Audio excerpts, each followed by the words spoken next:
Hello there, and welcome to the Sleepy Science Society. Tonight, we're drifting back through deep time, traveling to a world so distant that the continents themselves would be unrecognizable, to an age when the Earth belonged to creatures both magnificent and strange. We're exploring the realm of the dinosaurs, those ancient rulers who walked, ran, swam, and perhaps even dreamed beneath skies we can barely imagine. If you enjoy these quiet journeys through science and history, I invite you to like and subscribe. It helps others find this peaceful corner of learning, one sleepy soul at a time. But for now, settle in. Let your breathing slow. Allow your mind to wander backward across millions of years, and let's begin our gentle exploration of these remarkable beings who once called Earth home. The story of dinosaurs begins not in the Mesozoic era, but in the year 1824, in a meeting room in London. On a February day, a gentleman named William Buckland stood before the Geological Society of London and formally described an ancient creature he called Megalosaurus. This was the first dinosaur to receive a scientific name, though the word dinosaur itself would not exist for another 18 years. Buckland was a cleric and professor at the University of Oxford, and he had been studying peculiar fossils unearthed around Oxfordshire for several years. The bones were massive, unlike anything from animals known to be alive. With help from other scientists, Buckland concluded that these remains belonged to some kind of giant lizard that walked on 4 legs, a reptile from a world long vanished. For years before Buckland's formal description, people had been finding strange bones in the ground. They didn't understand what they were looking at. Some thought they were the remains of giants from biblical times. Others believed they belonged to creatures drowned in Noah's flood. The bones were mysterious, often frightening, and always puzzling. But Buckland brought scientific scrutiny to these discoveries, examining the jaw structure, the teeth, the weight and shape of the bones. He realized he was looking at something reptilian, something ancient, and something enormous. The name Megalosaurus means great lizard, and it captured the sense of wonder and confusion that these first discoveries inspired. It wasn't until 1842 that the term dinosaur was coined by Richard Owen, a brilliant and somewhat difficult anatomist who recognized that several of these ancient reptiles shared certain characteristics that set them apart from modern reptiles. The word comes from the Greek dinos, meaning terrible or fearfully great, and sauros, meaning lizard. Owen recognized that these were not simply oversized versions of living reptiles, but represented an entirely distinct group of animals that had ruled the Earth for an incomprehensible span of time. This realization marked the beginning of a scientific fascination that continues to this day, growing richer and more nuanced with every fossil uncovered from stone. In the decades following Owen's naming, dinosaur discoveries accelerated dramatically, particularly in North America. During the late 1800s, 2 paleontologists, Othniel Charles Marsh and Edward Drinker Cope, engaged in what became known as the Bone Wars, a fierce and often bitter rivalry to discover and name the most dinosaurs. Both men were driven by ambition, pride, and genuine scientific curiosity. But their competition sometimes descended into tactics that would seem absurd today. They spied on each other's dig sites, bribed workers, and even destroyed fossils to prevent their rival from studying them.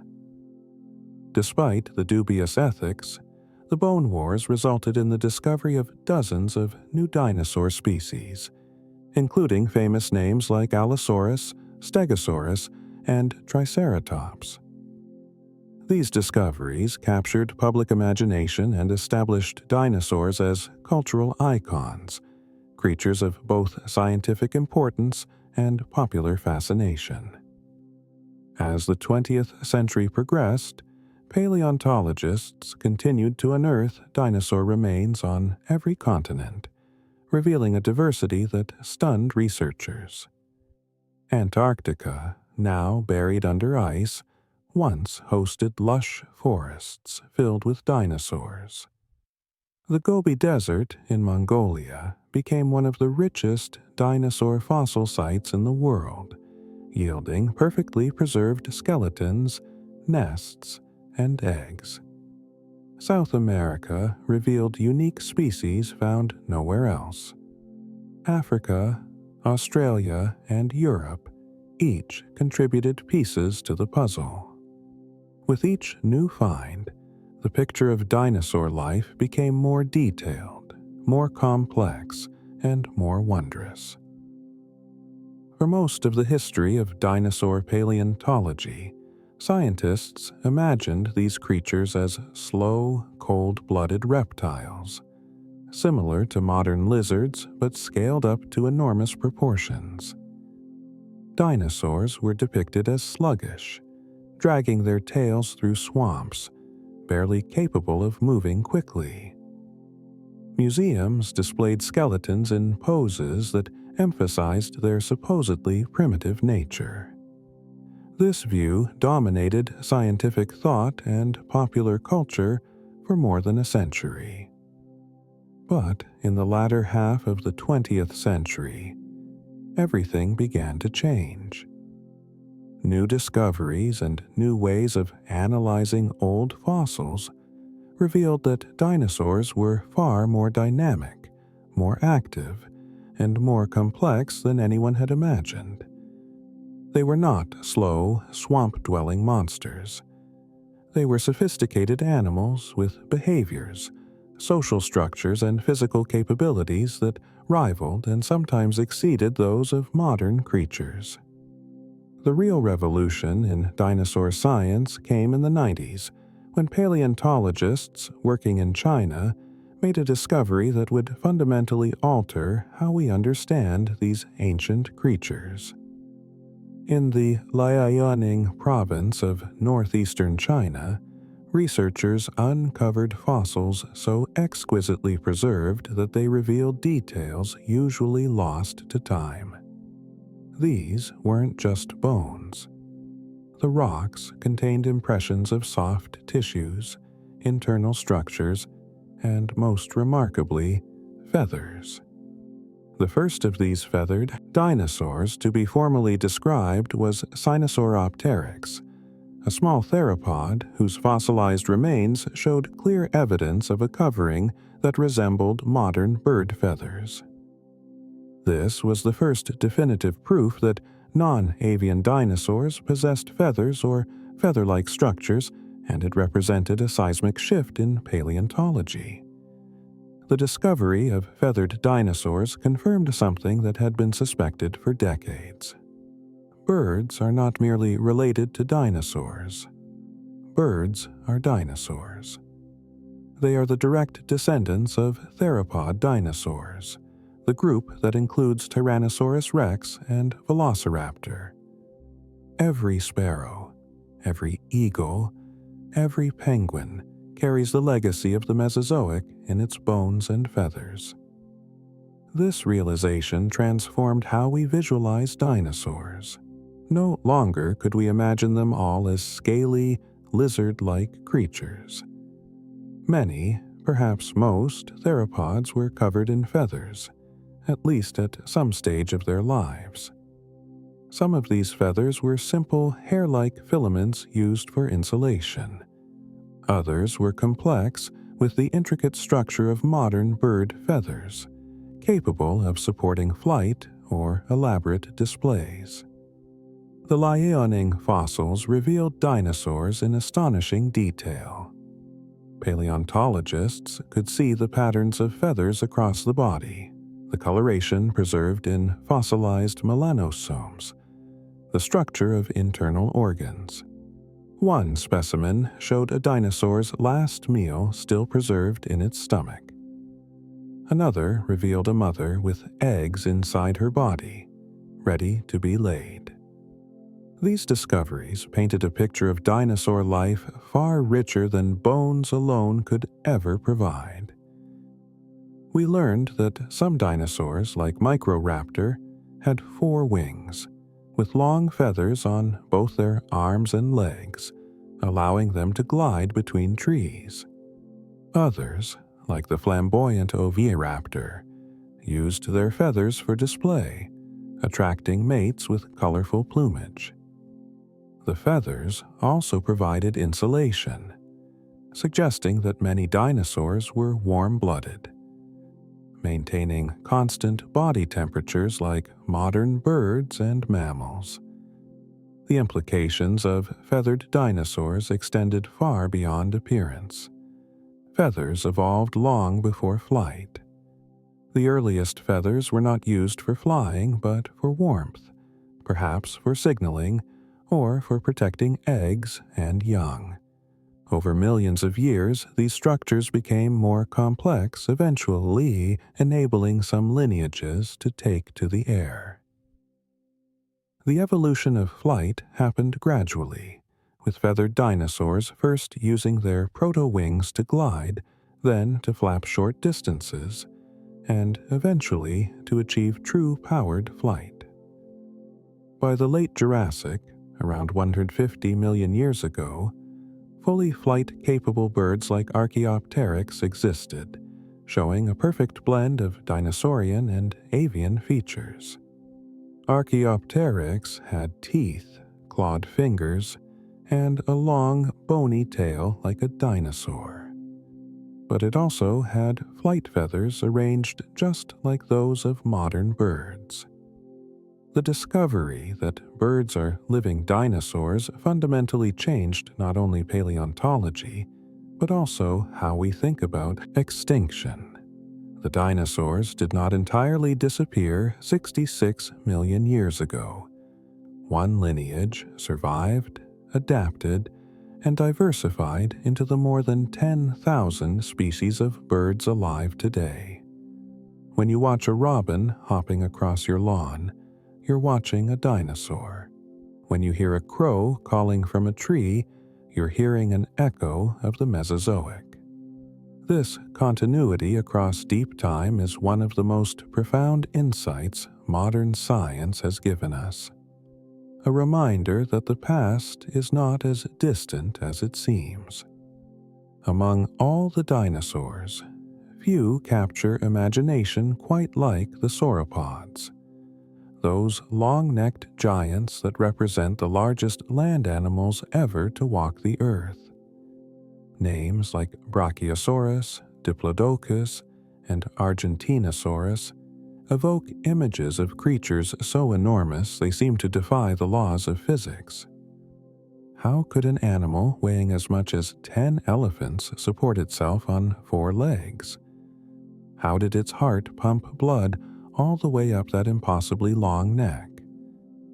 How did it eat enough food to sustain such a massive body? These questions have fascinated scientists for generations, and the answers reveal elegant solutions to extraordinary challenges. Sauropods first appeared in the late Triassic period, around 210 million years ago, as relatively small animals with somewhat elongated necks. Over tens of millions of years, they evolved into the giants we know from the Jurassic and Cretaceous periods. The largest sauropods reached lengths of over 100 feet and weights estimated at 70 to 100 tons, making them by far the largest land animals in Earth's history. To achieve such size, sauropods developed a suite of specialized adaptations. Their bones were not solid but filled with air spaces, making them much lighter than they would otherwise be while still maintaining structural strength. This pneumatic bone structure is also seen in modern birds, another link in the evolutionary chain connecting dinosaurs to their avian descendants. The long necks of sauropods served multiple purposes. They allowed these massive herbivores to reach vegetation that other animals couldn't access, whether high in the trees or spread across a wide area without moving their bodies.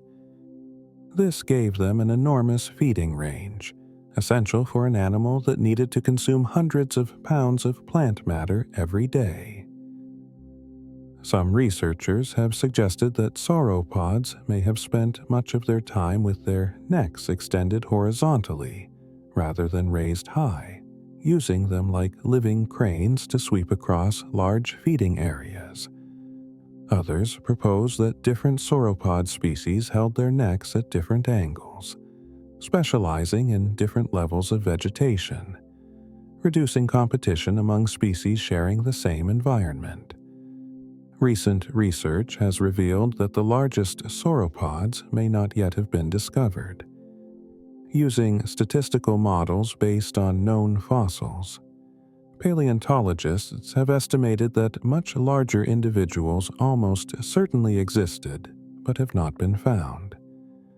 The fossil record preserves only a tiny fraction of the animals that once lived, and the chances of finding the absolute largest member of any species are vanishingly small.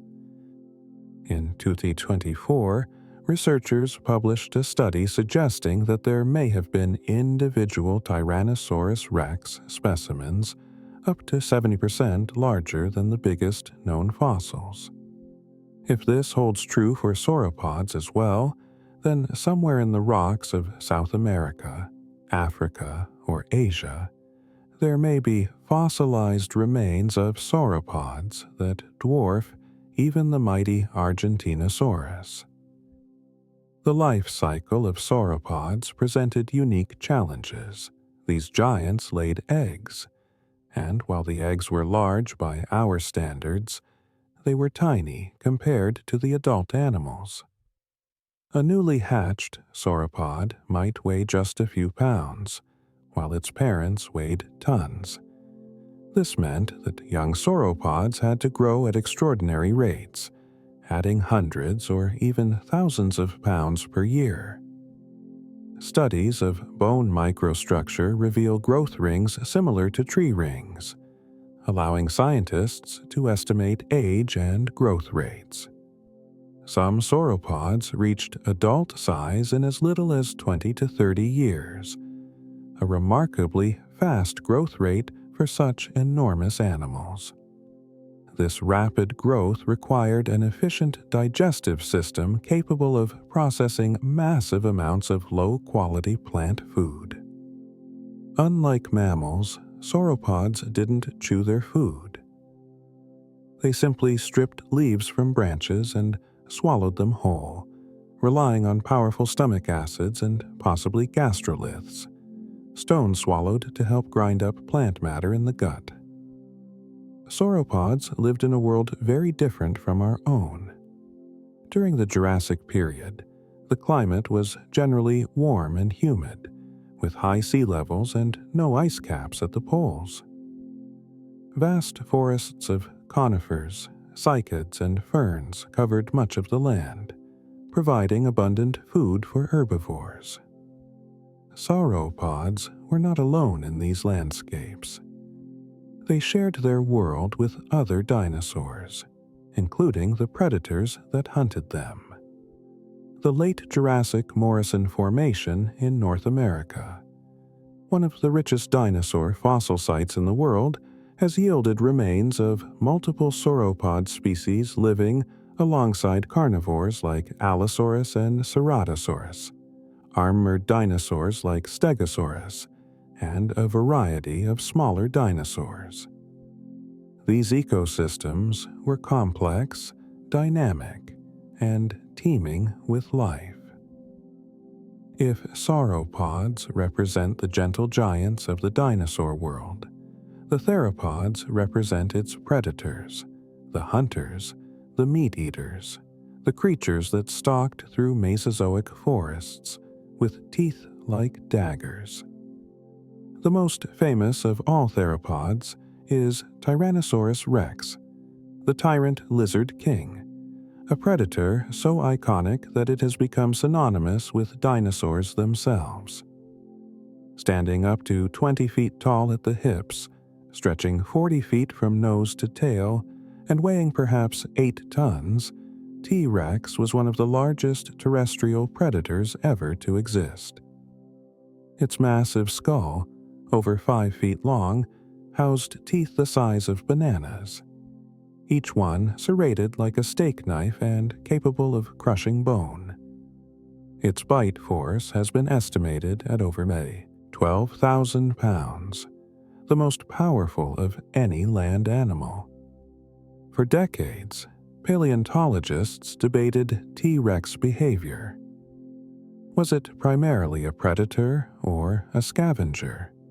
Could something so large move fast enough to catch prey, or did it mostly eat animals that were already dead? Recent evidence strongly suggests that T-Rex was an active predator. Healed bite marks on the bones of other dinosaurs show that prey animals survived encounters with tyrannosaurs, meaning they were attacked while alive. Trackways suggest that T-Rex could run at speeds of 12 to 18 miles per hour, fast enough to pursue most potential prey. Its forward-facing eyes provided binocular vision, allowing it to judge distances accurately, a trait associated with active hunters rather than scavengers.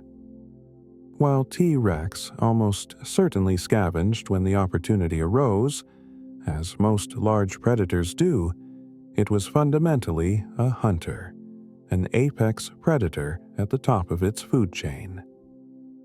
In 2024, a discovery in North Carolina rocked the paleontological world. For decades, scientists had debated whether a small tyrannosaur called Nanotyrannus was a distinct species or simply a juvenile T-Rex. The debate seemed settled when some researchers concluded that all Nanotyrannus specimens were just young tyrannosaurs. But then a remarkably well-preserved skeleton was discovered, and detailed analysis revealed something unexpected. Nanotyrannus was indeed a separate species, a smaller relative of T. rex that lived alongside it in the same ecosystems during the final million years of the Cretaceous. This discovery dramatically changed our understanding of tyrannosaur diversity. Rather than T-Rex dominating alone, it shared its world with other tyrannosaur species, creating a more complex predator guild than previously recognized. The Nanotyrannus discovery has important implications. It suggests that dinosaur diversity in the late Cretaceous was higher than we thought, with multiple large predators occupying the same landscapes. This challenges older ideas that portrayed the end of the Cretaceous as a time of declining diversity, a world winding down before the final catastrophe. Instead, we now see an ecosystem that was vibrant, complex, and still evolving new forms right up until the asteroid impact. Nanotyrannus itself was a formidable predator. Smaller than T-Rex, but still around 15 feet long and weighing perhaps 1,500 pounds. It likely hunted different prey than its larger relative, reducing direct competition and allowing both species to coexist. Before T-Rex rose to dominance in North America, other tyrannosaurs ruled earlier Cretaceous ecosystems. In 2025, researchers announced the discovery of Kankulu from Mongolia, a dinosaur that lived around 90 million years ago and represents an earlier stage of tyrannosaur evolution. With its long snout, small horns, and lean build, Kankulu shows us what tyrannosaurs looked like before they evolved into the massive, heavy-headed form of T. rex. These earlier tyrannosaurs were smaller, more lightly built, and likely faster than their later descendants. They occupied a different ecological role, hunting smaller prey and perhaps relying more on speed than raw power. The evolution from these gracile early forms to the massive late Cretaceous species shows how lineages can change dramatically over time in response to changing environments and opportunities. Tyrannosaurs were not the only large predators of the Mesozoic. The Jurassic period was dominated by allosaurs, large theropods with different body plans. Allosaurus was somewhat lighter and more agile than T. rex, with a skull better suited for slashing than crushing. During the Cretaceous, the southern continents were ruled by Carcharodontosaurs and Abelisaurs, predators with their own unique adaptations. Spinosaurus, one of the most bizarre dinosaurs ever discovered, was actually semi-aquatic, hunting fish in rivers and coastal waters. With its crocodile-like snout and sail-like back structure, Spinosaurus looked unlike any other large theropod and filled an ecological role more similar to modern crocodiles than to terrestrial predators. The diversity of theropod predators reveals a key principle of dinosaur evolution. Different lineages independently evolved solutions to similar problems. When an ecological role exists, in this case, the role of large terrestrial predator, evolution will fill it. But the specifics vary based on what came before. Tyrannosaurs evolved powerful bite forces and bone-crushing teeth. Allosaurs evolved lighter builds and slashing attacks. Abelisaurs developed heavily reinforced skulls possibly used for head-butting rivals. Each lineage found its own path to success, shaped by its evolutionary history and the particular challenges of its environment. One of the most significant shifts in our understanding of dinosaurs concerns their social behavior. For much of the 20th century, dinosaurs were imagined as solitary creatures, coming together only to mate and otherwise living independent lives. But evidence accumulated over recent decades tells a very different story. Many dinosaurs, perhaps most, lived in groups, and some exhibited complex social behaviors that rival those of modern animals. The first strong evidence for dinosaur social behavior came from nesting sites. In Montana during the 1970s, paleontologist Jack Horner discovered a site containing multiple nests of the duck-billed dinosaur Maiasaura, along with eggs, hatchlings, and juveniles. The nests were spaced evenly, about 7 meters apart, suggesting that these dinosaurs nested in colonies, returning to the same spot year after year. The presence of young animals of various ages indicated that parents cared for their offspring, bringing food to the nest and protecting the vulnerable young. This was revolutionary. Dinosaurs were not abandoning their eggs to fate like most modern reptiles, but were actively parenting, more like birds. Horner's discovery earned Maiasaura its name, which means good mother lizard. Since then, Communal nesting sites have been found for numerous dinosaur species. In the Gobi Desert, researchers discovered a site containing 15 egg clutches laid by theropods, probably the Dinosaurs, all from the same nesting season. The eggs show evidence of being actively tended, with a 60% hatching rate consistent with parental care. Some clutches show signs of communal nesting, where multiple females laid eggs in the same area, suggesting cooperative breeding behavior.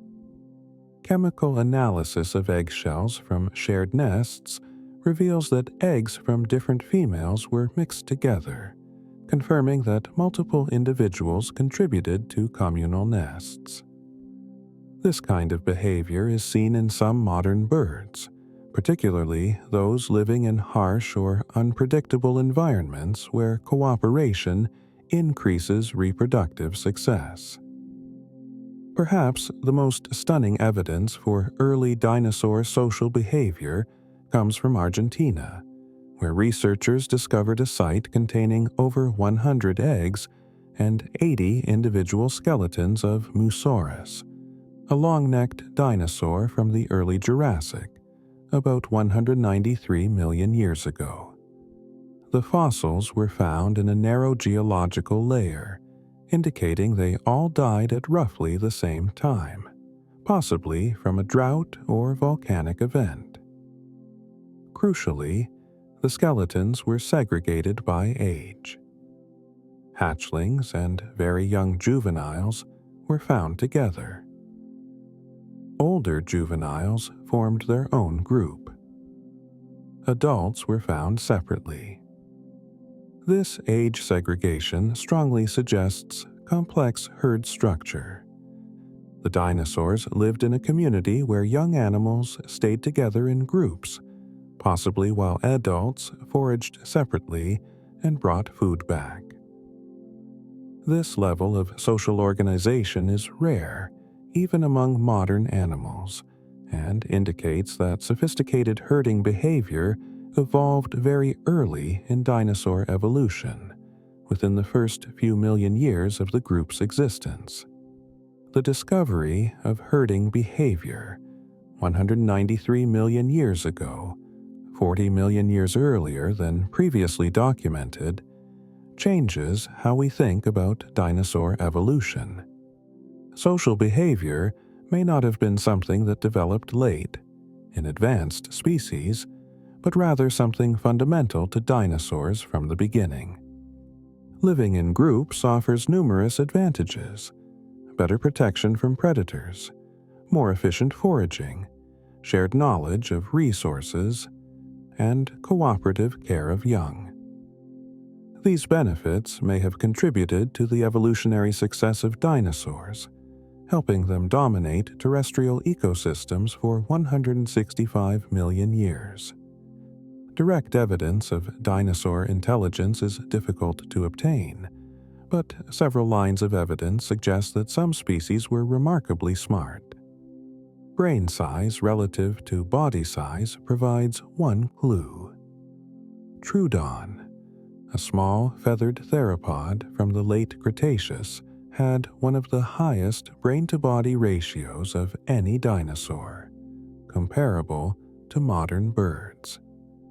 Its large eyes suggest it may have been nocturnal or crepuscular, hunting in dim light. Its grasping hands, sharp, hooked claws indicate an active predator lifestyle.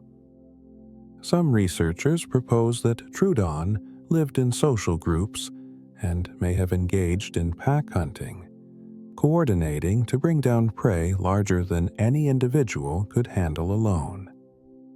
While direct proof of pack hunting is difficult to establish, trackways showing multiple Troodon-sized theropods moving together provide suggestive evidence. Social behavior requires cognitive sophistication. Animals must recognize individuals, remember past interactions, coordinate actions, and respond to subtle social cues. The presence of communal nesting age-segregated herds, and possible cooperative hunting all point toward cognitive abilities well beyond simple instinct. Some dinosaurs may have possessed intelligence comparable to modern social birds like crows or parrots, capable of problem-solving, tool use, and complex social navigation. While we will never know the full extent of dinosaur cognition, the evidence suggests that some were far smarter than the lumbering, dim-witted creatures of early depictions. Dinosaur eggs provide an astonishing window into reproduction and behavior. Thousands of fossilized eggs have been discovered worldwide, representing dozens of species. The eggs vary dramatically in size and shape.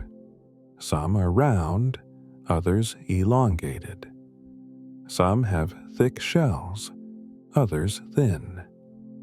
The largest dinosaur eggs, laid by giant sauropods, are about the size of basketballs, though still tiny compared to the adult animals. Theropod eggs are generally smaller and elongated, often laid in clutches arranged in careful patterns. Egg clutch arrangement reveals nesting strategies. Some dinosaurs, particularly theropods, arranged their eggs in spiral or circular patterns, carefully spaced to allow for incubation. Oviraptorids, bird-like dinosaurs from Asia, sat atop their nests with their feathered arms spread over the eggs, just like modern brooding birds. Multiple specimens have been found fossilized in this position, frozen in the act of protecting their eggs. The presence of feathers suggests these dinosaurs were providing warmth, true incubation rather than just guarding. Analysis of oviraptorid nests reveals another fascinating detail. The eggs hatched asynchronously, with some hatching days before others. This is common in modern birds, but was unexpected in dinosaurs. It suggests a level of parental care sophisticated enough to handle offspring of different ages and developmental stages simultaneously. Other dinosaur species used different strategies. Hadrosaurs and sauropods dug nesting trenches and covered their eggs with vegetation, relying on heat from decomposition to incubate the eggs, similar to modern megapodes. This strategy required less direct parental involvement, but evidence suggests that at least some species guarded their nests and protected hatchlings for a period after hatching.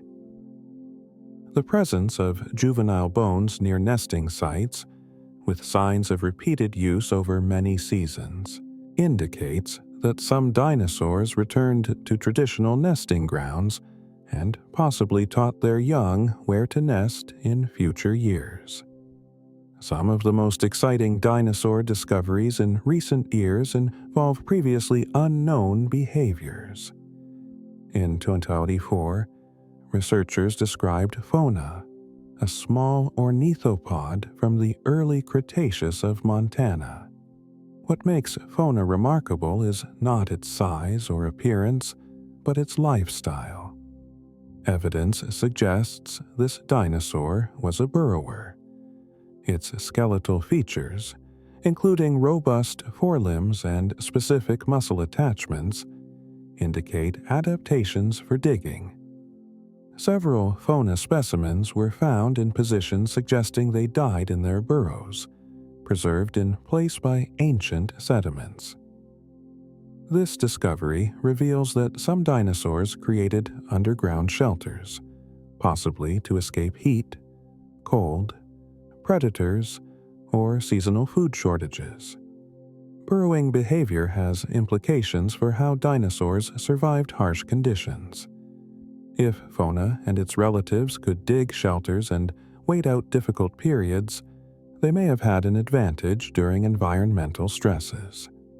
Some researchers speculate that burrowing could have helped certain dinosaur lineages survive the mass extinction event that killed off most dinosaurs 66 million years ago, though this remains speculative.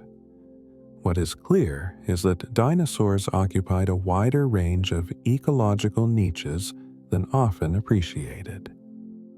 They weren't just walking or flying. Some were digging, swimming, climbing, and adapting to nearly every terrestrial habitat available. The environments dinosaurs inhabited were dramatically different from today's world. During much of the Mesozoic, the Earth was warmer, with higher sea levels and no permanent ice caps at either pole.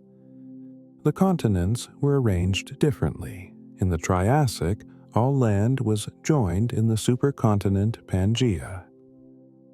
By the Jurassic, Pangaea began breaking apart, and by the Cretaceous, the continents were moving toward their current positions, though still connected in places. These changing geographies created isolated populations, allowing dinosaurs to evolve in different directions in different regions. Climate varied throughout the Mesozoic. The Triassic was generally hot and dry, with large desert regions and seasonal monsoons. The Jurassic saw a shift to warmer, more humid conditions, with extensive forests and shallow seas. The Cretaceous was the warmest period, with tropical conditions extending far into polar regions. Fossils of dinosaurs, including large herbivores and predators, have been found in Antarctica, Greenland, and northern Alaska, regions that were cold during parts of the year but not frozen like today. These high-latitude dinosaurs faced unique challenges, including months of darkness in winter. Some may have migrated to lower latitudes. Others likely had adaptations for surviving in cold, dark conditions, perhaps including insulating feathers and lowered metabolic rates during winter. Mesozoic vegetation was very different from modern flora. Flowering, plants, angiosperms, didn't appear until the early Cretaceous and didn't become dominant until near the end of the dinosaur era. For most of the Mesozoic, the flora consisted of ferns, cycads, conifers, and ginkgos. These plants were often tough and fibrous, difficult to digest. Herbivorous dinosaurs evolved various strategies to process this food. Sauropods had massive gut volumes to allow lengthy fermentation. Hadrosaurs had hundreds of teeth arranged in dental batteries, continuously replacing as they wore down. Ceratopsians, like Triceratops, had powerful jaws and slicing teeth for cutting through tough vegetation. The appearance of flowering plants in the Cretaceous changed ecosystems in fundamental ways. Angiosperms grow faster and produce more nutritious leaves and seeds than gymnosperms. Their spread created new food resources and habitats. Many dinosaur lineages diversified during the Cretaceous, possibly in response to these new plants. Herbivorous dinosaurs evolved new feeding strategies to exploit flowering plants. Predators followed, tracking the herbivores. The Cretaceous became the most diverse period of dinosaur evolution, with more species and greater ecological variety than at any other time. The pace of dinosaur discovery has accelerated dramatically in recent years. New species are named at a rate of dozens per year, each adding pieces to our understanding. In 2025, paleontologists announced Huayracursor, a long-necked dinosaur from the high Andes of Argentina. Dating to 93 million years ago, It represents an early stage in the evolution of sauropods, showing how these animals first began elongating their necks. The fossil was found at an altitude of 2 miles, in mountains that didn't exist when the dinosaur lived. The rocks have been uplifted over millions of years, carrying ancient fossils to dizzying heights.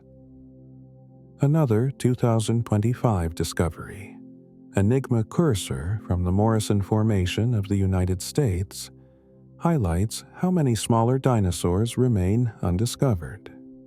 The Morrison Formation is one of the most studied dinosaur sites in the world, yet Enigma cursor had been overlooked because it was small, only a few feet long. Researchers estimate that many similar small species remain in museum-owned collections, misidentified or simply unstudied because attention focused on larger, more dramatic specimens. As paleontologists turn attention to these smaller animals, our picture of dinosaur diversity is growing richer. Modern technology allows paleontologists to study fossils in ways impossible just decades ago. CT scanning reveals internal structures without destroying specimens. Chemical analysis of fossilized tissues can identify preserved proteins and pigments. Isotope analysis of bones and teeth reveals diet, migration patterns, and body temperature. In some cases, scientists have extracted and sequenced proteins from dinosaur fossils, providing molecular data about their biology. While DNA degrades too quickly to survive from dinosaur, times proteins can persist much longer and provide valuable evolutionary information. One particularly exciting technique involves studying melanosomes, the cellular structures that produce pigment in feathers and skin. By comparing fossilized melanosomes to those in modern birds, researchers can deduce the colors of some feathered dinosaurs. Sinosauropteryx, one of the first feathered dinosaurs discovered, had a rusty red color with white and red stripes on its tail. Microraptor had glossy, iridescent black feathers like a crow. Anchiornis had a striking color pattern with red, black, and white feathers arranged in specific patterns. These discoveries transformed dinosaurs from gray abstractions into ruined, colorful animals, bringing them to life in new ways. Among the most intriguing questions about dinosaurs concerns how they moved, how their bodies functioned in ways both familiar and alien. Consider the mechanics of a brachiosaurus raising its head. The neck alone might stretch 30 feet, containing perhaps 13 to 15 vertebrae, each one a complex structure of bone, muscle attachment points, and air spaces. To lift such a structure required powerful muscles running along the neck and back, anchored to massive vertebrae and reinforced by ligaments under constant tension. The cardiovascular system faced extraordinary challenges. How did the heart pump blood all the way up that neck to oxygenate the brain? Recent research suggests that sauropods may have had multiple hearts or heart-like pumping stations along the neck, similar to how giraffes have specialized adaptations for managing blood pressure in their tall bodies. Alternatively, they may have kept their necks mostly horizontal, reducing the challenge of pumping blood upward. The respiratory system of dinosaurs reveals another connection to birds. Many dinosaurs, particularly theropods and sauropods, had air sacs extending from their lungs into their bones and body cavity. This system, identical to that of modern birds, allows for continuous airflow through the lungs, rather than the in and out on breathing of mammals. Air flows in one direction, passing through the lungs during both inhalation and exhalation, making oxygen extraction highly efficient. This system would have been crucial for large, active dinosaurs with high metabolic demands. It also explains the pneumatic bones, the air-filled spaces that reduced weight without sacrificing strength. A sauropod vertebra might be the size of a kitchen chair, but weigh only a fraction of what a solid bone of that size would weigh. Temperature regulation in dinosaurs remains a subject of active research. Were they warm-blooded like mammals and birds, cold-blooded like modern reptiles, or something in between? Evidence points toward a variety of strategies depending on size and lifestyle. Large dinosaurs, simply by virtue of their size, would have retained heat effectively. Gigantothermy, as this is called, means that a huge animal warms up slowly but also cools down slowly, maintaining a relatively stable body temperature even without internal heat generation. Smaller dinosaurs, particularly active predators and those with feathers, likely generated their own body heat through metabolism. The presence of feathers in many species strongly suggests endothermy, as feathers primarily function as insulation. An animal doesn't need insulation unless it's generating heat to conserve. Bone microstructure provides another line of evidence. When paleontologists examine thin sections of dinosaur bone under microscopes, they can see growth patterns. Rapidly deposited bone with high vascular density suggests fast growth and high metabolic rates, consistent with warm-bloodedness. Many dinosaurs show this pattern.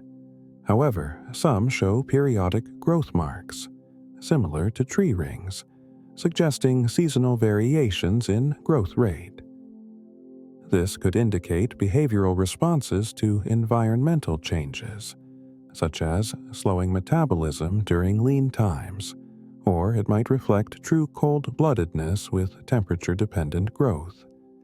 The diversity of patterns suggests that dinosaurs may have employed various thermoregulatory strategies, with no single model applying to all species. The sensory world of dinosaurs can be partially reconstructed from fossil evidence. Brain cases preserved in stone sometimes retain impressions of brain structure, allowing researchers to estimate the size of different brain regions.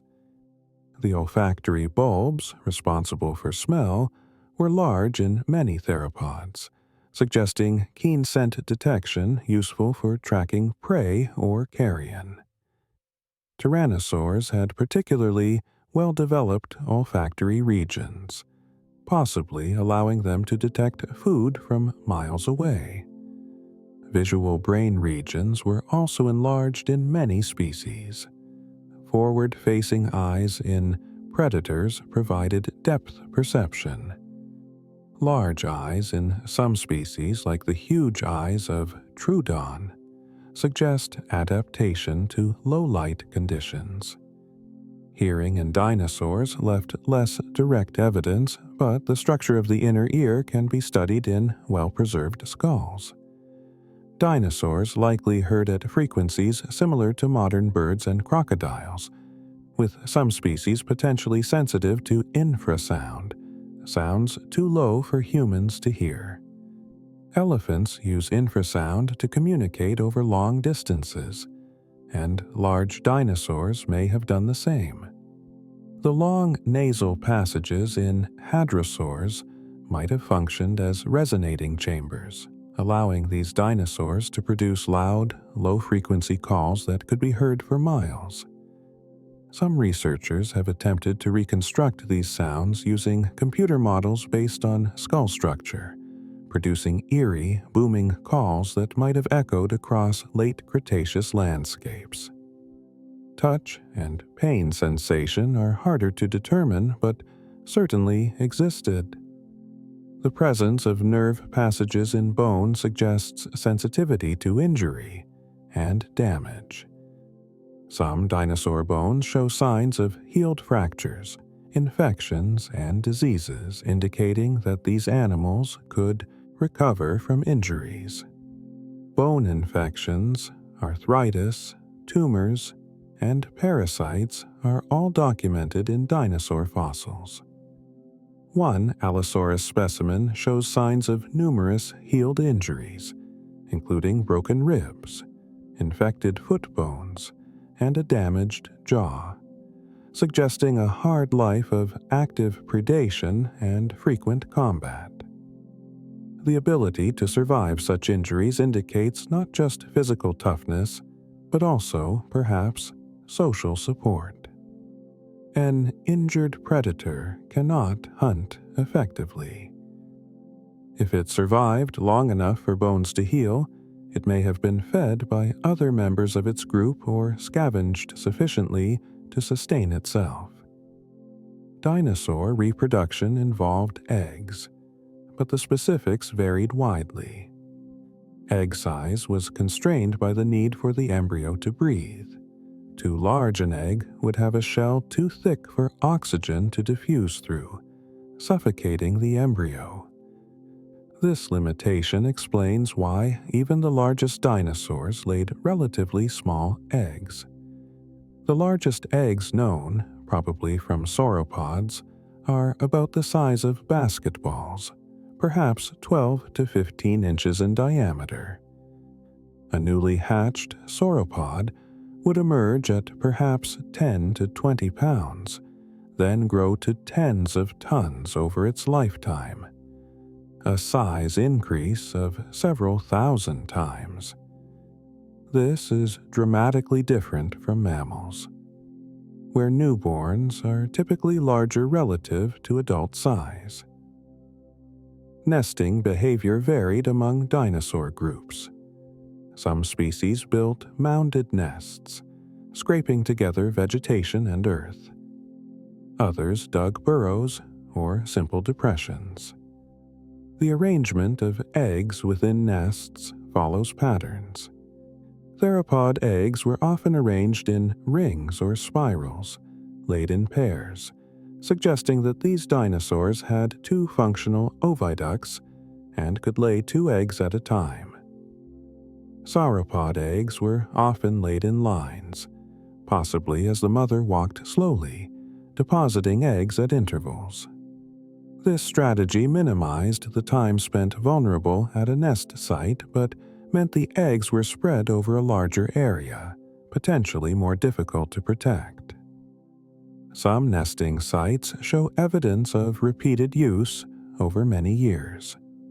Layers of nests stacked vertically in geological strata indicate that dinosaurs returned to the same locations season after season, similar to modern sea turtles returning to natal beaches to lay eggs.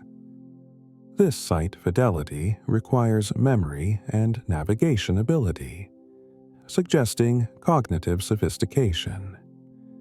It also implies that these locations had qualities that made them favorable for nesting.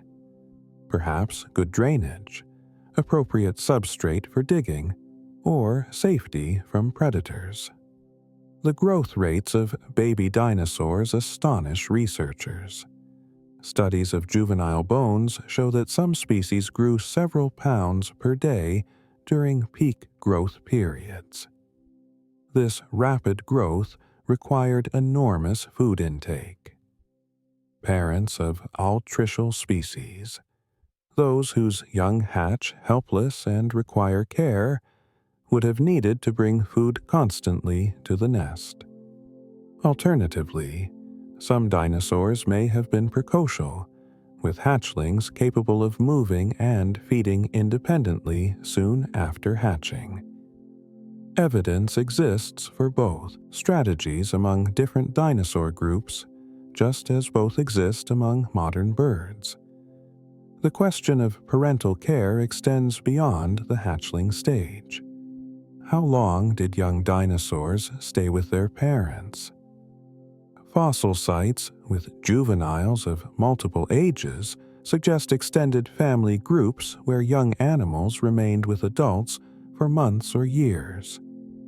The discovery of juvenile-only bone beds containing dozens or hundreds of young animals without adults suggests that at some species, adolescents formed separate groups, perhaps to reduce competition with adults or because they were more vulnerable and benefited from numbers. Predation pressure on juveniles was intense. A young sauropod, despite coming from a lineage of giants, was small enough to be prey for medium-sized theropods. Staying in groups would have provided protection through vigilance and the confusion factor of many moving targets. Communication among dinosaurs certainly occurred, though the specific methods remain somewhat speculative. Visual displays are well documented. Many dinosaurs had crests, frills, horns, and other structures that served as signals. The elaborate head crests of hadrosaurs, sometimes reaching bizarre proportions, almost certainly functioned in species recognition and individual display. These crests were often hollow, connected to nasal passages, and may have acted as resonating chambers for calls. Different species had differently shaped crests, which would have produced different sounds, allowing individuals to recognize their own species even in dense forests or at night. The frills of ceratopsians like Triceratops were once thought to be defensive structures, protecting the neck from predators. However, detailed analysis reveals that the frills were often thin and fragile, more suitable for display than defense. They were likely brightly colored, used in courtship displays and dominance contests between rival males. Some ceratopsians had elaborate patterns of horns and protrusions on their frills, each species with its own distinctive arrangement. This diversity suggests strong sexual selection, where mates chose partners based on the size and symmetry of these displays. Body posture and movement also served as communication. Tail positions, head height, and body orientation all convey information in modern animals, and likely did in dinosaurs as well. Trackways sometimes preserve evidence of social interaction. Paths that converge, separate, and converge again suggest animals traveling together. Parallel trackways of multiple individuals moving in the same direction at the same speed provide strong evidence for group travel, whether migration, coordinated hunting, or simple gregarious behavior. The asteroid impact that ended the age of dinosaurs struck the Yucatan Peninsula 66 million years ago with the force of billions of nuclear bombs. The immediate effects were catastrophic. The impact created earthquakes, tsunamis, and global firestorms. Dust and soot thrown into the atmosphere blocked sunlight for months or years, causing temperatures to plummet and photosynthesis to cease. Plants died. Herbivores starved. Predators followed. 3/4 of all species on Earth went extinct, including all non-avian dinosaurs. But let us step back from that ending and return to the richness of dinosaur life at its peak, exploring the magnificent diversity that these animals achieved across their long reign. Each family of dinosaurs developed its own approach to survival, its own suite of adaptations that allowed it to thrive in particular environments and roles. The ornithischians, the bird-hipped dinosaurs, represent one of the two major lineages of dinosaurs, and they showcase extraordinary variety in form and function. Stegosaurs, those plated dinosaurs of the Jurassic, remain among the most distinctive dinosaurs ever discovered. Stegosaurus itself, common in the Morrison Formation of western North America, reached lengths of 30 feet and weights of several tons. The massive, bony plates running down its back have puzzled paleontologists for generations. Were they for defense, temperature regulation, display? Modern analysis suggests they served multiple purposes. The plates were covered in skin with blood vessels, allowing them to act as radiators for cooling or solar panels for warming. Their arrangement would have created a distinctive profile visible from a distance, useful for species recognition and possibly intimidation displays. The tail spikes, called a thagomizer, served clear defensive purposes. Several Allosaurus fossils show injuries consistent with being struck by stegosaur tail spikes, proving these weapons were used and effective. The brain of Stegosaurus was famously small, leading to jokes about its intelligence. However, brain size relative to body size doesn't tell the whole story. Stegosaurus navigated its environment, found food, recognized threats, and reproduced successfully for millions of years. It did everything it needed to do.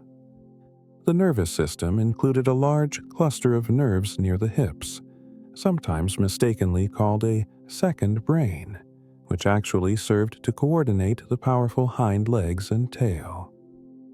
This arrangement is seen in many large dinosaurs and simply reflects the challenges of managing a long body with a distant brain.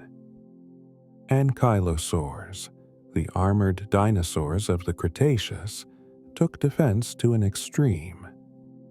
These heavily built herbivores were covered in bony plates, spikes, and, in some species, massive tail clubs. Ankylosaurus itself, one of the largest ankylosaurs, was like a living tank, low to the ground, protected on top by thick armor with only its belly potentially vulnerable.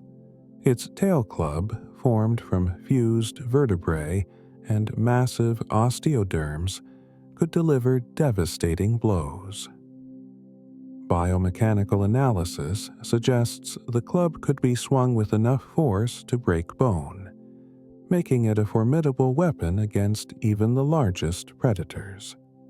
The tail was flexible at the base but stiff toward the tip, allowing controlled, powerful swings.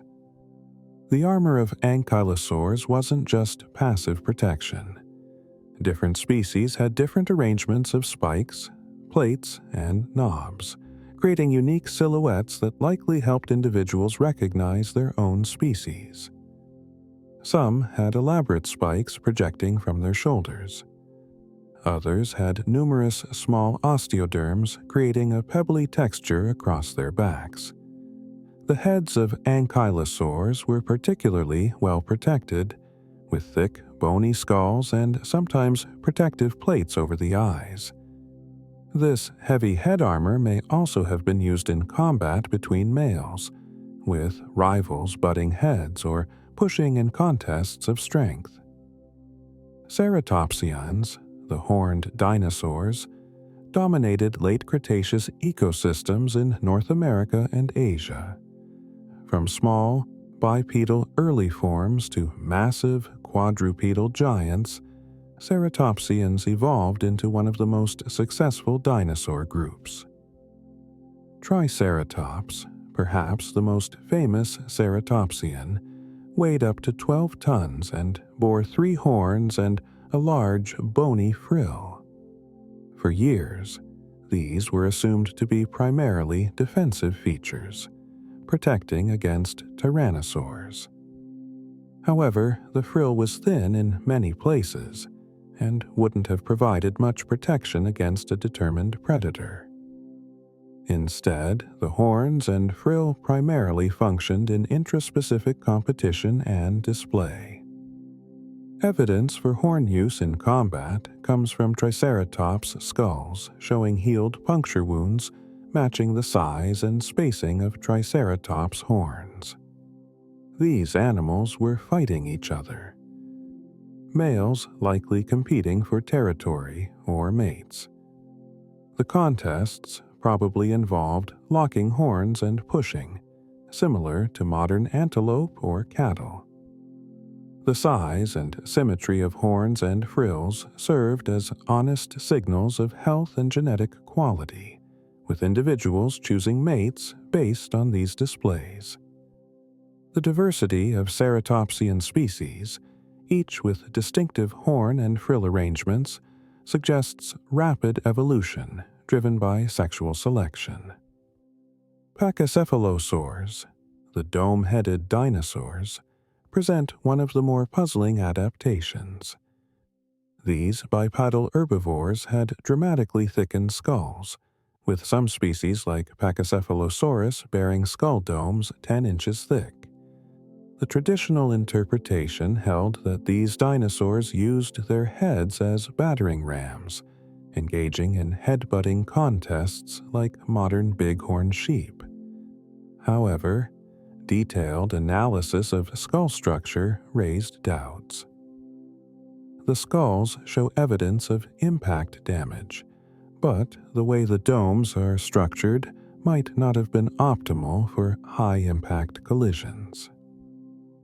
Some researchers now suggest that Pachycephalosaurs might have engaged in flank butting instead, ramming opponents in the side rather than head-to-head.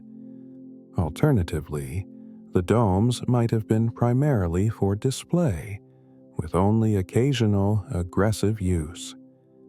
A recent discovery in Mongolia, announced in 2025, revealed the most complete early Pachycephalosaur ever found, dating to the early Cretaceous. This specimen, preserved in exceptional detail, shows that these dinosaurs had thick skulls from early in their evolutionary history, suggesting that headbutting or display was indeed a fundamental behavior of the group. The discovery helps settle long-standing debates and provides a clearer picture of how these distinctive dinosaurs lived and interacted. Hadrosaurs, the duck-billed dinosaurs, were among the most successful ornithischians of the late Cretaceous. These large herbivores could walk on 2 legs or 4, had sophisticated dental batteries with hundreds of teeth for grinding tough plant material, and, in many species, elaborate head crests. Hadrosaur diversity was extraordinary. Dozens of species coexisted in some regions, each with distinctive crest shapes. Parasaurolophus had a long, backward-sweeping tube. Corythosaurus had a tall, rounded crest.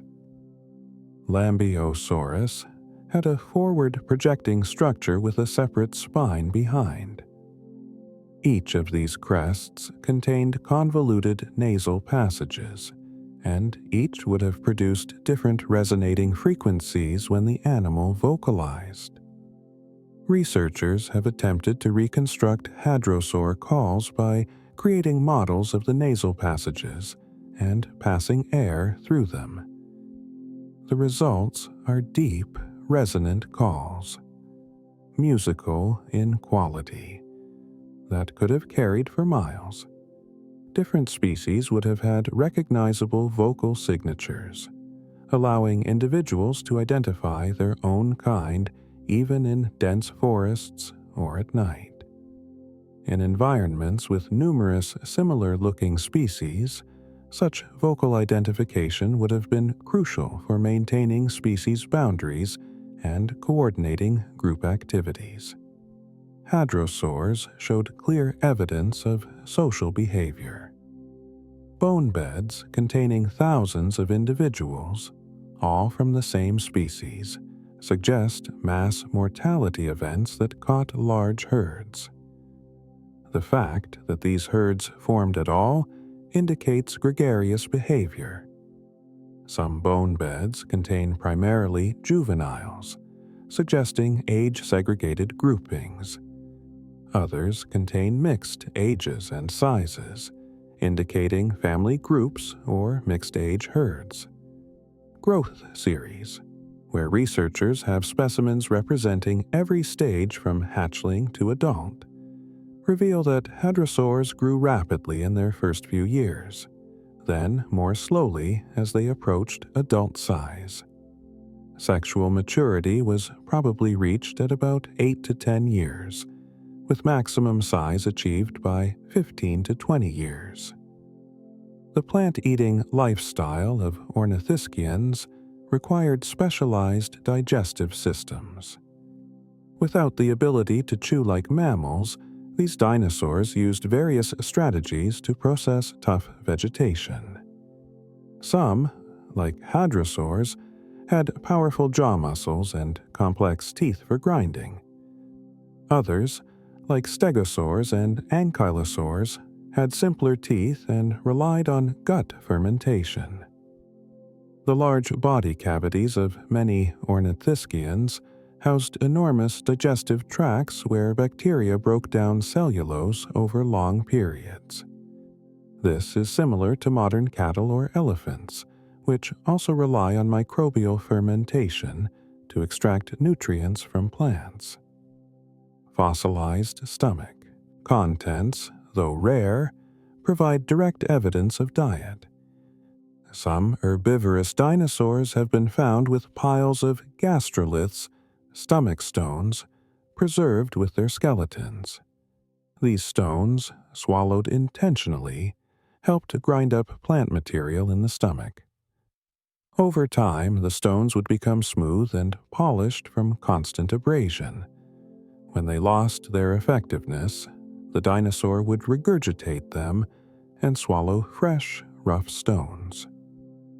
This adaptation is seen in modern birds, particularly those that eat hard seeds, and in crocodiles. Coprolites, fossilized feces, offer another window into dinosaur diet and digestion.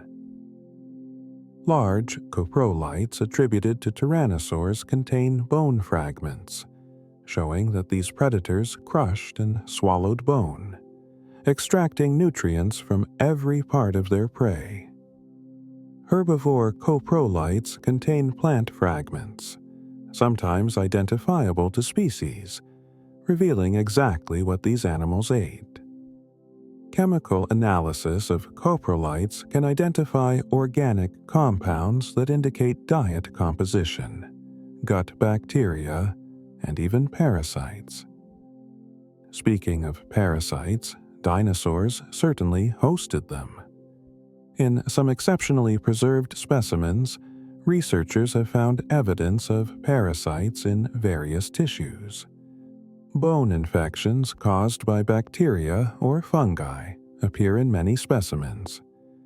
Tumors, both benign and malignant, have been identified in dinosaur bones. One hadrosaur showed evidence of a bone cancer similar to human osteosarcoma. Another dinosaur had signs of gout, a condition caused by excess uric acid crystallizing in joints. These diseases remind us that dinosaurs faced many of the same health challenges as modern animals, suffering from infections, cancers, arthritis, and other ailments. Injuries were common among dinosaurs, especially predators. Many tyrannosaur specimens show healed bite marks from other tyrannosaurs, suggesting intraspecific combat was frequent and sometimes violent. Some researchers interpret these wounds as evidence of cannibalism or territorial fighting. Others suggest they might result from mating behavior, with males biting females during copulation, similar to some modern reptiles. Broken bones were common. Fractured ribs, damaged vertebrae, and broken limbs all appear in the fossil record, many showing signs of healing. The ability to survive such injuries suggests resilient immune systems and, potentially, social support from other group members. Predator-prey interactions are occasionally preserved in dramatic detail. Several specimens show direct evidence of ancient violence.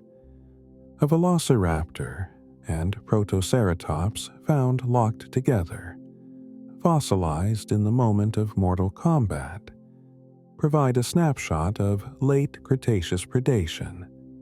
The velociraptor's sickle claw is embedded in the protoceratops's throat, while the protoceratops's beak has clamped down on the velociraptor's arm.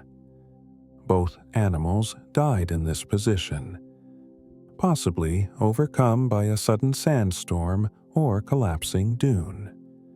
This single fossil captures the intensity of dinosaur life, the constant struggle for survival playing out across ancient landscapes. Bite marks on bones provide less dramatic but equally informative evidence. Many herbivore bones show the characteristic tooth marks of predators. Some show evidence of scavenging, with marks from multiple individuals who fed on the same carcass. Others show signs of a single predator attack, with marks concentrated in areas where a hunter would grab and hold prey. Analysis of bite spacing and depth allows researchers to identify which predator made which marks, sometimes revealing unexpected interactions. Some small dinosaur bones show bite marks from fish or crocodilians, indicating that not all predation came from other dinosaurs. The diversity of theropod dinosaurs extended far beyond the famous tyrannosaurs and allosaurs. Numerous smaller theropods occupied different ecological niches, from tiny insectivores to medium-sized omnivores. Compsognathus, one of the smallest known dinosaurs, was about the size of a chicken and likely hunted insects, small lizards, and early mammals. Ornithomimus and its relatives were ostrich-like dinosaurs with long legs, toothless beaks, and grasping hands. They may have been omnivores, eating plants, small animals, and eggs. Their body plan suggests they were among the fastest dinosaurs, capable of outrunning most predators through sheer speed. The Rhizinosaurus represents one of the strangest theropods. This late Cretaceous dinosaur had claws up to 3 feet long, the longest claws known from any animal. Despite being a theropod, a group that includes most predators, the Rhizinosaurus was herbivorous. Its claws were not weapons, but tools for pulling down branches and stripping leaves. The body was bulky, the legs stumpy, and the overall appearance quite unlike typical theropods. This represents convergent evolution, where a carnivorous lineage independently evolved herbivory, much as pandas evolved from carnivorous bears. Spinosaurus, mentioned earlier, deserves more detailed attention as perhaps the most peculiar large theropod. Growing to lengths exceeding 50 feet, Spinosaurus may have been the largest predatory dinosaur, potentially heavier than T. rex. Its skull was long and narrow, resembling a crocodile's, with conical teeth suited for catching slippery fish rather than tearing flesh. The most distinctive feature was the enormous sail on its back, formed by elongated neural spines that might have supported a membrane or hump of fat. The function of this sail remains debated. It may have been for display, for temperature regulation, or possibly for swimming, though recent research suggests Spinosaurus spent much of its time in water, using its tail for propulsion like a crocodile. The discovery that Spinosaurus was semi-aquatic revolutionized our understanding of theropod ecology. For decades, dinosaurs were thought to be purely terrestrial, with aquatic environments dominated by marine reptiles like plesiosaurs and mosasaurs. But Spinosaurus, and possibly related species, adapted to river and coastal environments, fishing like modern bears or crocodiles. This expands our picture of dinosaur adaptability, showing that these animals could exploit virtually any available niche. Another group of unusual theropods were the dromaeosaurs, the raptors made famous by popular culture. Velociraptor, Deinonychus, and their relatives were small to medium-sized predators, with a distinctive killing claw on each hind foot. These sickle-shaped claws, held up off the ground while walking, could be deployed in an attack to slash and grip prey. Modern analysis suggests they were used more for gripping and pinning than slashing, with the predator jumping onto prey and using its claws as crampons to hang on while delivering killing bites. Dromaeosaurs were almost certainly feathered. Velociraptor fossils show quill knobs on the forearm bones, the attachment points for large wing feathers. While Velociraptor couldn't fly, these feathers may have been used for display, for insulation, or possibly for steering and balance while running. Microraptor, a small Chinese dromaeosaur, had well-developed feathers on both its arms and legs, creating a four-winged arrangement. This dinosaur probably glided between trees, using its feathers to control descents and extend leaps, similar to modern flying squirrels. The size range of dinosaurs is truly staggering. The smallest known adult dinosaur, Microraptor, weighed perhaps 2 pounds. The largest, Argentinosaurus, may have weighed 100 tons. This represents a size range greater than any other major group of land animals. Mammals, by comparison, range from tiny shrews of a few grams to elephants of a few tons, a much smaller spread. The ability of dinosaurs to achieve such size diversity while maintaining fundamental body plan similarities shows the flexibility of their basic architecture. Small dinosaurs faced different challenges than large ones. Predation pressure was intense.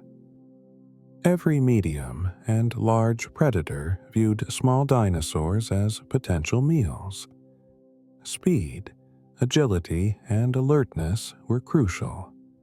Many small dinosaurs had large eyes, suggesting keen vision useful for detecting threats. Some had long legs, relative to body size, built for speed. Others had adaptations for climbing, jumping, or hiding. Small size also meant faster maturation and higher reproductive rates. While a sauropod might take 20 years to reach breeding age, a small theropod might breed at 2 or 3 years old, allowing rapid population growth when conditions were favorable. The evolution of gigantism in sauropods followed a different path than in mammals. Mammalian gigantism is limited by pregnancy. A blue whale, the largest mammal, gives birth to a calf already several meters long, placing enormous strain on the mother. Dinosaurs, laying eggs, bypassed this constraint. The mother never had to carry the developing young internally. This freed dinosaurs to evolve enormous body sizes without reproductive limitation. Once hatched, the young grew rapidly, but the mother was already free to produce more eggs if conditions allowed. The specific advantages of gigantism for sauropods included reduced predation pressure, access to high vegetation, and thermal stability. A fully grown sauropod was essentially invulnerable to predators. Even the largest theropods would struggle to bring down a healthy adult. This meant that if a sauropod survived to adulthood, its survival chances increased dramatically. High browsing also reduced competition with smaller herbivores. Finally, large size meant stable body temperature, reducing energy costs for thermoregulation. However, gigantism came with costs. Food requirements were enormous. A large sauropod might need to eat several hundred pounds of vegetation daily. This meant spending most of its waking hours feeding. Moving from feeding ground to feeding ground across large home ranges, the sheer mechanical stress of supporting such weight required robust skeletons and powerful muscles. Injuries that would be minor in smaller animals could be catastrophic in giants. A broken leg would likely be fatal, as the animal could no longer move to food or water. The ecosystems that supported these giants differed from modern systems in fundamental ways. Mesozoic plant productivity was likely high, with warm climates and high carbon dioxide levels promoting rapid plant growth. The lack of sophisticated mammalian herbivores meant that more biomass was available for dinosaurs. Modern savannas support large herbivore populations, but much energy is consumed by smaller mammals, insects, and other groups. In dinosaur times, mega-herbivores had less competition for plant resources. Predator-prey ratios in dinosaur ecosystems also differed from modern systems. In modern African savannas, predators make up about 1 to 5% of the large animal biomass.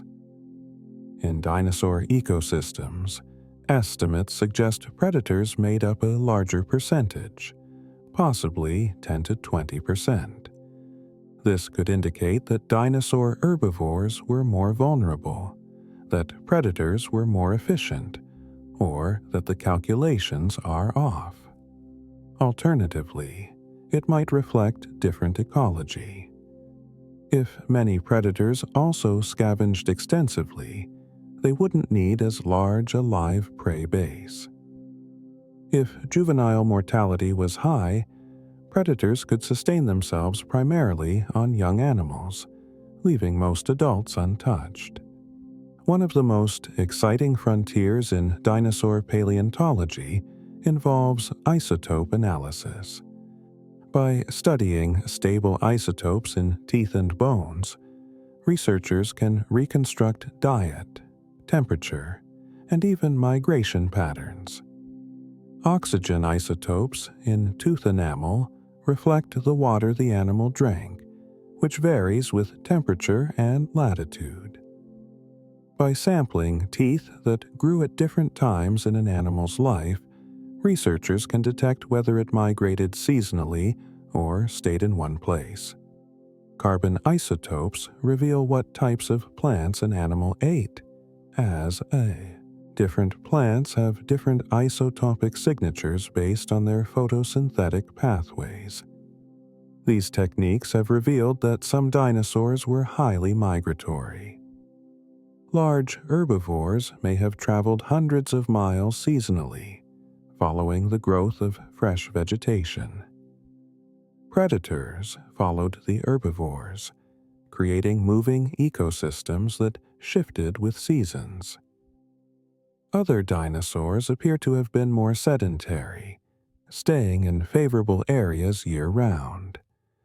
These differences may have reflected diet, with specialists more likely to migrate following specific resources, while generalists could find food locally. Climate throughout the Mesozoic influenced this dinosaur distribution and evolution. During the hot Triassic, dinosaurs were confined to certain regions, with hot, dry areas dominated by other groups.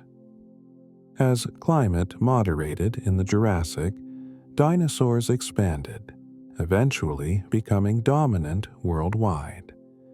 The Cretaceous saw the most diverse dinosaur faunas, with nearly every terrestrial environment hosting numerous species.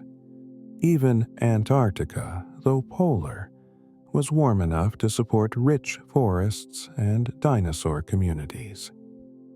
These high-latitude dinosaurs faced seasonal extremes: summer days with 24 hours of sunlight, winter days in constant darkness, requiring adaptations not needed by tropical species.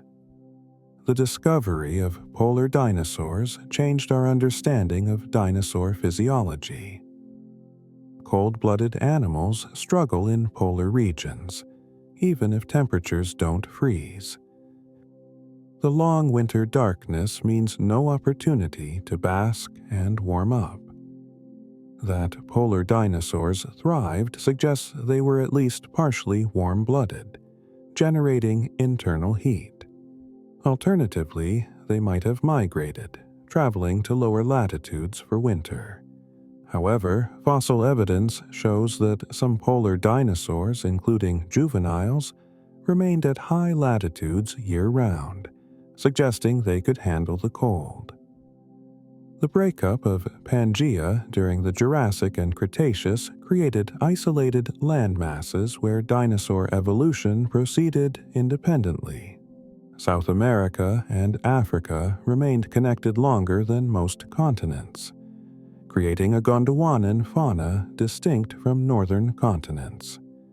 Abelisaurs, strange predators with short skulls and reduced arms, dominated southern predator niches. Titanosaurs, a group of sauropods, became the primary large herbivores in southern continents, while northern continents were dominated by hadrosaurs and ceratopsians.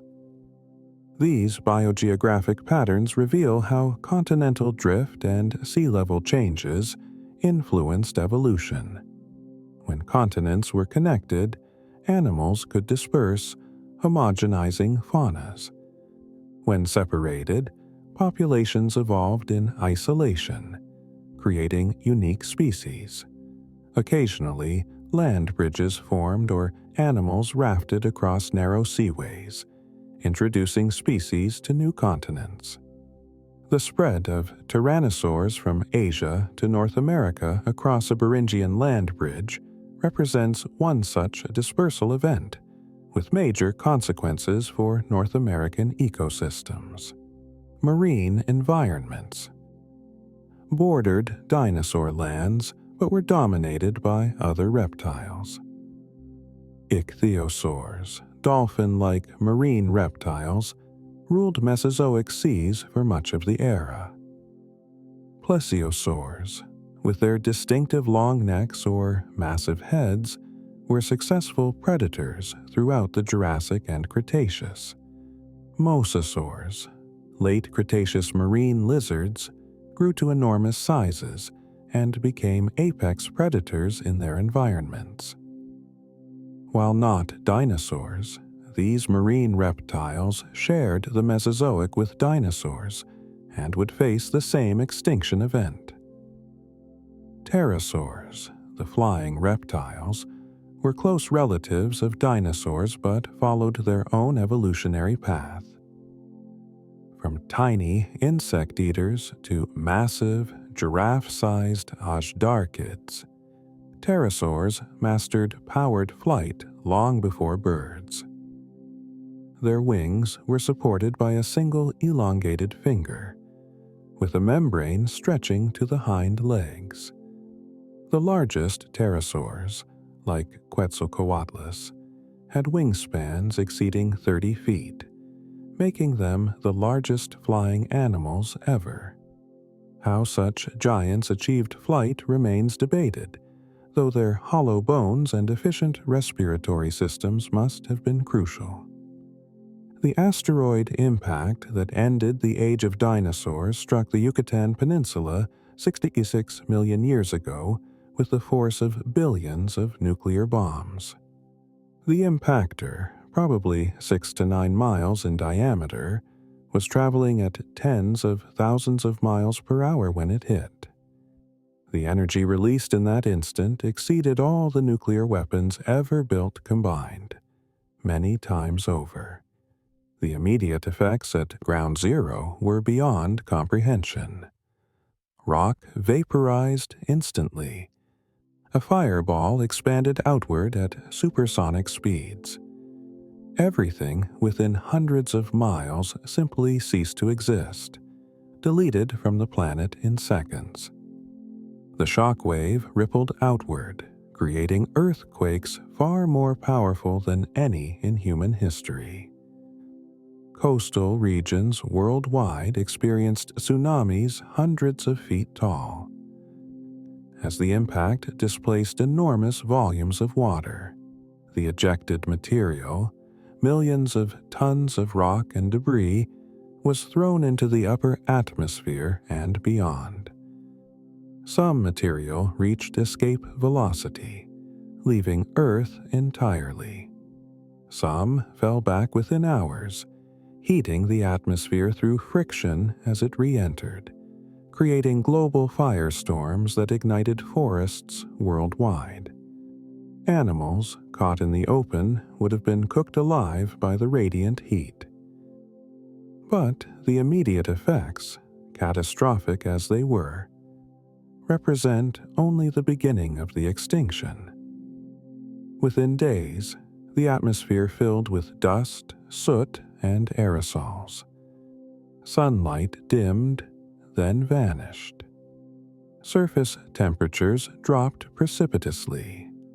Models suggest global temperatures fell by 10 to 30 degrees Celsius, with some regions experiencing near freezing conditions even in equatorial zones. Photosynthesis stopped. Plants, unable to produce energy, began dying within weeks. The planet entered an impact winter that lasted months or possibly years. On land, the consequences cascaded through food chains. Herbivores, already stressed by the initial shock, began starving as plants died.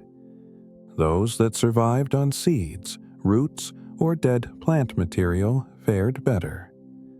Predators followed their prey into oblivion. Large animals with higher food requirements died first. Smaller animals, those that could hide in burrows, hibernate, or survive on minimal food, had better chances. In the oceans, the situation was equally dire. The base of the marine food web, phytoplankton, relies on photosynthesis. When sunlight vanished, plankton died, and everything depending on them followed. Marine reptiles, fish, and countless invertebrates disappeared. The aftermath of the impact winter might have been equally challenging. As dust settled and sunlight returned, massive amounts of carbon dioxide released by the impact and subsequent fires created a greenhouse effect. Temperatures swung from frigid cold to intense heat within a geologically brief period. Acid rain, produced by vaporized sulfur from the impact site, fell worldwide, acidifying surface waters and soils. The ocean chemistry shifted dramatically, becoming more acidic and depleted of oxygen in many regions. Why did some groups survive while others perished? Size was clearly a factor. Animals larger than about 50 pounds had poor survival rates. Small size meant lower food requirements and the ability to shelter. Diet mattered too. Herbivores that could eat seeds or survive on dead plant material did better than those requiring fresh vegetation. Omnivores and scavengers capable of eating anything available had advantages. Aquatic and semi-aquatic animals, less affected by surface fires and temperature swings, survived better than purely terrestrial species. Geographic location likely influenced survival. Areas far from the impact might have experienced less intense initial effects. Regions with caves, deep burrows, or other shelter provided protection. Freshwater environments, buffered against the worst oceanic changes, preserved more species. The survival patterns, while not random, were not perfectly predictable either. Some groups that seemed well adapted still died out, while others that seemed vulnerable survived. The recovery of life after the extinction took millions of years. For the first 500,000 years, ecosystems remained impoverished, with low diversity and simple food webs. Ferns dominated the plant communities, pioneering the devastated landscapes. Gradually, flowering plants recovered and diversified. Mammals, freed from competition with dinosaurs, began evolving into new forms. Within 10 million years, mammals had produced their first large herbivores and predators, though still far smaller than the dinosaurs they replaced. Birds, the surviving dinosaurs, faced their own bottleneck. Most bird lineages went extinct. The survivors were likely small, ground-dwelling birds capable of eating seeds and surviving in open, devastated environments. From these few surviving lineages came all modern birds. The radiation of birds in the Cenozoic produced the enormous diversity we see today, from hummingbirds to eagles, from penguins to ostriches. Each represents an evolutionary experiment, testing new ways to live as descendants of dinosaurs in a post-dinosaur world. The study of dinosaurs relies fundamentally on fossils, and understanding how fossils form helps explain why our knowledge has gaps. Fossilization requires specific conditions rarely met. When an animal dies, its body usually decomposes or is scavenged completely. Bones scattered on the surface break down from weathering, bacteria, and physical forces. For fossilization to occur, the remains must be rapidly buried, typically by sediments in water. Rivers, lakes, seas, and floodplains provide ideal conditions. Deserts, with occasional floods and dune collapses, also preserve fossils. Forests, where organic material decays rapidly, preserve almost nothing. Once buried, chemical processes begin. Groundwater seeps through sediments, carrying dissolved minerals that replace the organic material in bones. This permineralization turns bone into stone, while often preserving fine details of internal structure. Different minerals create different colors in fossils. Iron compounds create reds and browns. Manganese creates blacks. Copper creates greens. The chemistry of preservation also determines what information survives. Some fossils retain microscopic cellular structure. Others preserve only the overall shape, with details lost. The best preservation occurs in fine-grained sediments that protect against mechanical damage and seal out oxygen, slowing decay. The Liaoning province fossils of China, preserved in volcanic ash, retain incredible detail because the ash fell rapidly, burying animals alive and sealing them from oxygen. The ash was fine-grained, capturing details of soft tissues. Similar preservation occurs in certain limestone deposits, tar pits, and frozen environments. Despite ideal conditions, fossilization remains rare. Paleontologists estimate that far less than 1% of all species that ever lived left fossils. Of those that did fossilize, most have never been found and likely never will be, buried too deep or in inaccessible locations. Of those found, many are destroyed by erosion, tectonic activity, or human development before discovery. The fossils we have represent a tiny, biased sample of ancient life. This sampling bias affects what we know. Animals living near water fossilize more readily than those in uplands. Common species leave more fossils than rare ones. Animals with hard parts fossilize more than soft-bodied creatures.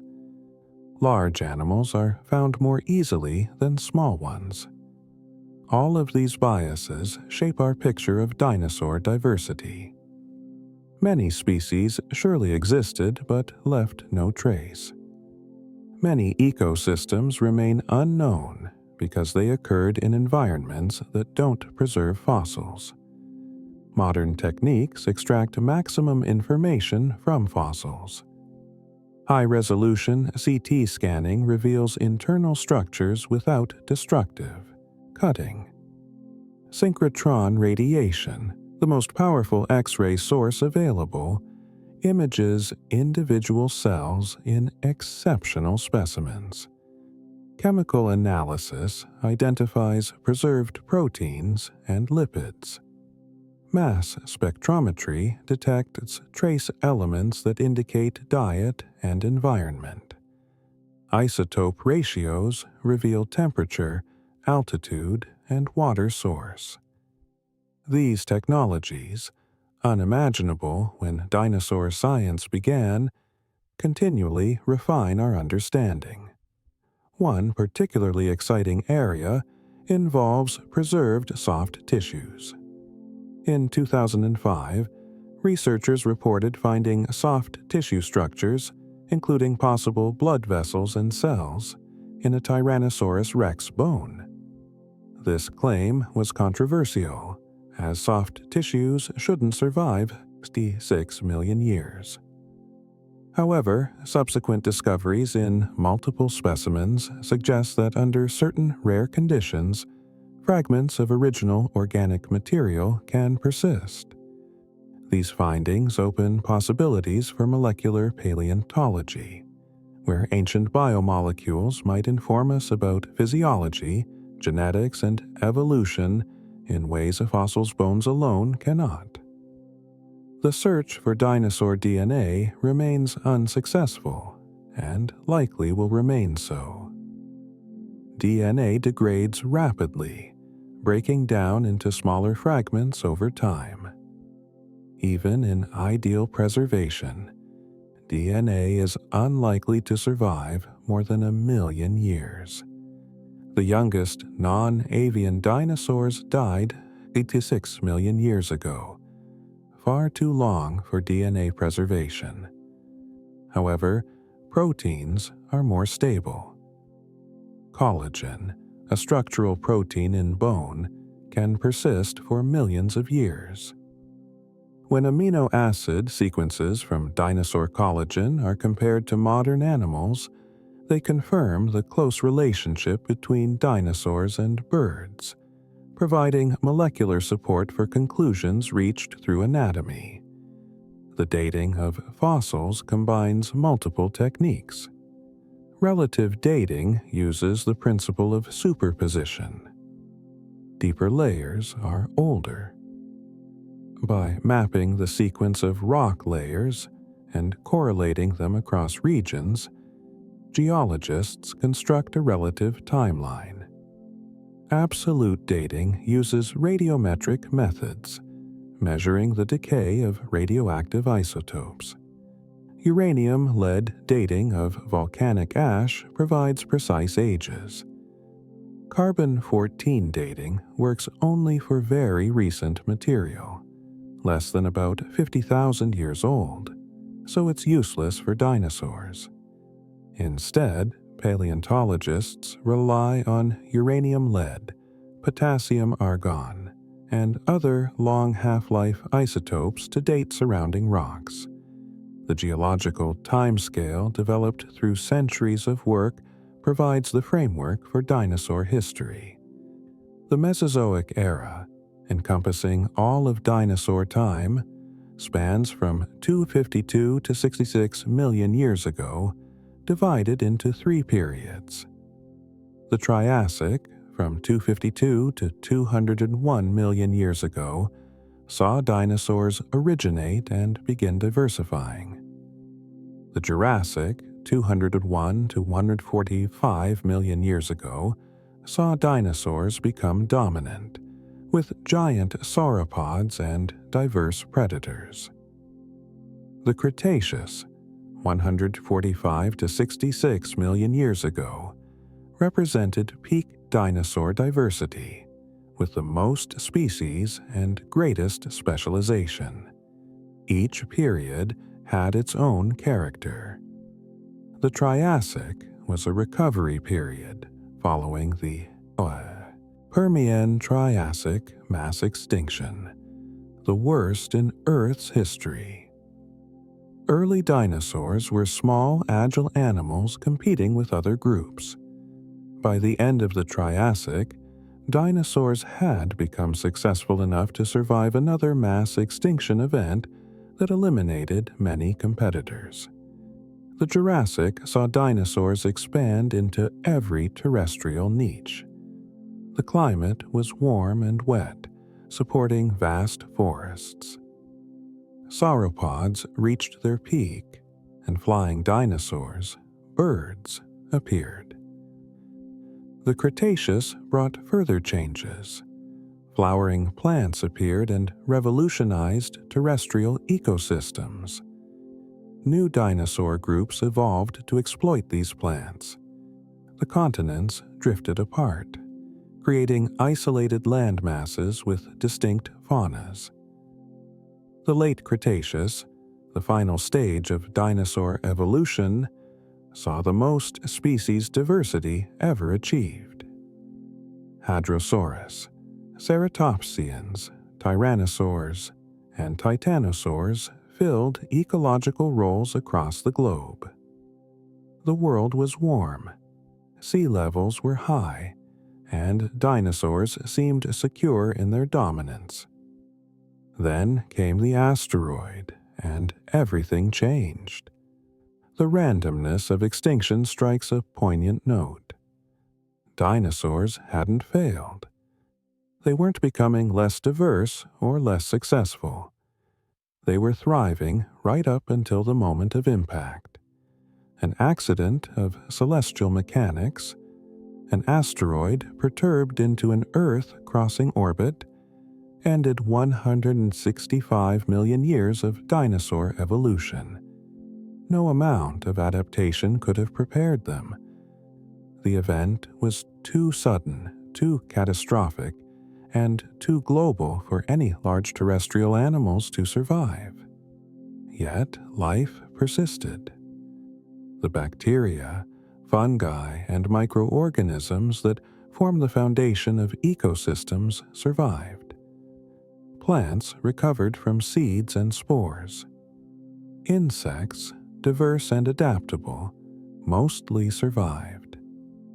Small vertebrates emerged from burrows. The oceans, though devastated, retained enough life to rebuild.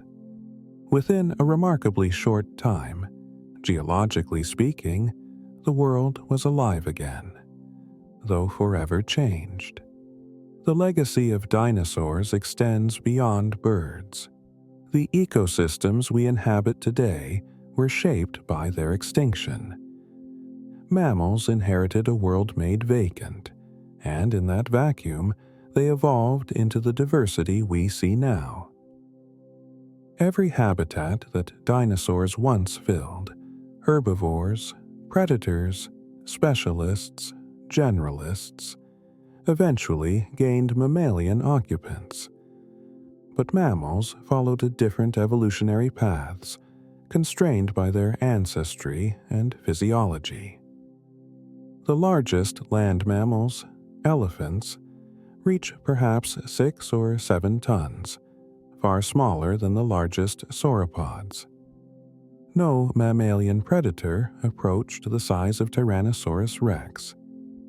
Birds, though, carry the dinosaur legacy directly. Every chicken, every pigeon, every hummingbird is literally a dinosaur. They retain the basic body plan: bipedal stance, hollow bones, efficient respiratory system, complex behaviors. They've adapted this body plan in thousands of ways, but the foundation remains dinosaurian. When we study bird intelligence, bird social behavior, or bird nesting habits, we're studying dinosaur traits, preserved and modified over 66 million years of evolution. Modern bird diversity reflects both the constraints of their dinosaurian heritage and the opportunities of the post-extinction world. Flightless birds like ostriches and emus represent ground-dwelling lineages that lost flight but retained their dinosaurian size. Penguins adapted flight wings for underwater swimming, echoing the marine reptiles of the Mesozoic. Raptors became aerial predators, filling roles similar to their theropod ancestors. Parrots and corvids developed remarkable intelligence, rivaling primates in problem-solving and tool use. The cultural impact of dinosaurs is impossible to measure, but undeniably profound. From the first discoveries in the 19th century, dinosaurs captured public imagination. They represented something almost mythological: dragons made real, monsters from deep time. As scientific understanding grew, the cultural fascination only intensified. Museums built elaborate dinosaur halls that drew millions. Movies, books, and television shows brought dinosaurs to life for popular audiences. For many people, dinosaurs provide their first encounter with deep time, evolution, and scientific reasoning. Dinosaur paleontology also demonstrates how science works. Our understanding of dinosaurs has changed dramatically over 2 centuries, not because scientists were wrong before, but because new evidence demanded new interpretations. The transformation from slow, cold-blooded reptiles to dynamic, often warm-blooded animals with complex behaviors shows science's self-correcting nature. Each discovery refines our picture. Each new technique reveals details previously invisible. The process never ends because there's always more to learn. The future of dinosaur science looks bright. New fossil sites continue to yield discoveries. Technology continues to advance, extracting more information from each specimen. Theoretical models, informed by physics, biology, and computer science, test hypotheses about dinosaur locomotion, physiology, and ecology. The integration of multiple disciplines, paleontology, geology, biology, chemistry, physics, and computer science, creates a rich, multifaceted understanding of these ancient animals. Perhaps most exciting is what we don't yet know. How many dinosaur species remain undiscovered? Current estimates suggest we've found perhaps 30 to 50% of dinosaur species that existed, though this is highly uncertain. Vast regions of the world remain paleontologically unexplored. Antarctica, covered in ice, surely contains numerous fossils. The Amazon basin, buried under rainforest, likely holds Cretaceous fossils we'll never find. Central Asia, Africa, and other regions continue to yield discoveries at an accelerating pace. Behavioral questions remain largely unanswered. We have hints about social behavior, parenting, and intelligence, but complete understanding eludes us. Fossilized behavior is rare, preserved only in exceptional circumstances. We may never know what sounds most dinosaurs made, how they courted mates, or how complex their social structures truly were. These limitations remind us that the past, while accessible through fossils, remains partially mysterious, a world we can glimpse but never fully know. The philosophical implications of dinosaurs are worth considering. They remind us of time's vastness. Dinosaurs existed for 165 million years. Modern humans, Homo sapiens, have existed for perhaps 300,000 years. Our entire species represents about 1/5 of 1% of dinosaur time. The civilizations we've built, the history we've recorded, spans mere thousands of years. Against dinosaur timescales, human existence is a flicker. Dinosaurs also remind us of impermanence. They were the most successful land animals ever, dominating their world longer than any other group. Yet they're gone, ended by chance. This perspective can be humbling. It suggests that nothing lasts forever, that dominance doesn't guarantee survival, and that the future is fundamentally unpredictable. These aren't comfortable thoughts, but they're honest ones, drawn from the fossil record's testimony.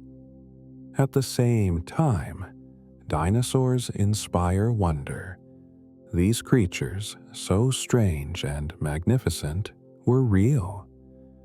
They walked real ground under real skies.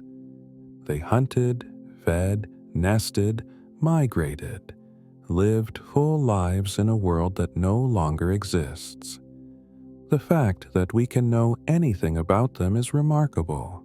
The fact that we can reconstruct their appearance, behavior, and ecology from bones turned to stone testifies to human curiosity and intelligence.